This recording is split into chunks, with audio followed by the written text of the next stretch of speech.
अरे भोले बाबा गौरा मैया मनावे, तुम तो समाधि लगावे हो। भांग धतूरा पी के मस्त मलंग हो जावे हो। हर हर महादेव, जय भोलेनाथ।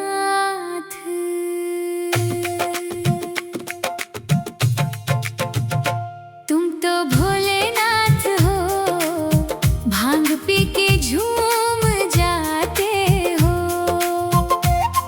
अरे तुम तो भोलेनाथ हो, भांग पी के झूम जाते हो। रोज रोज तुम जो भोले ऐसा करोगे, दीन दुखियों की झोली कैसे भरोगे। तुम तो भोलेनाथ हो, भांग पी के झूम जाते हो।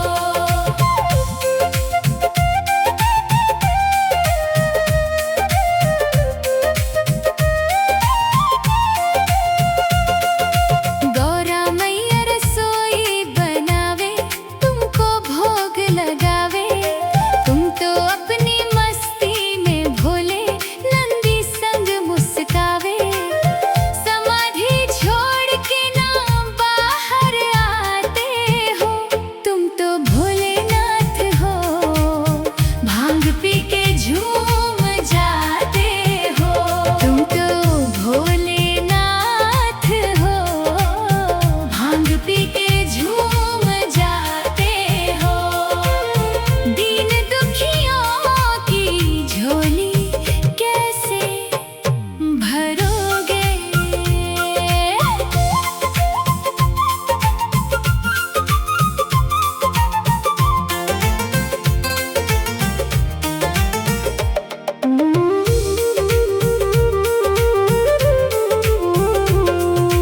अंग विभूति मले निरंतर, गले भुजंग सजावे।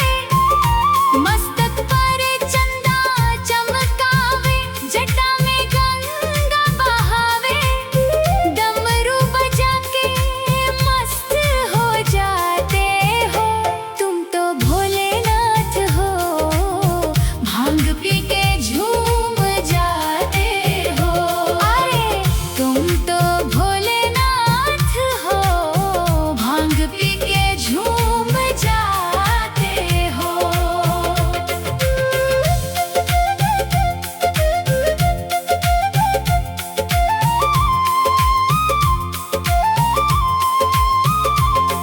कैलाश पर बैठा मेरो भोला, जग का ध्यान लगावे। भक्त पुकारे जब जब दिल से, तुरंत ही दौड़े आवे। मगर अपनी मस्ती में सो जाते हो।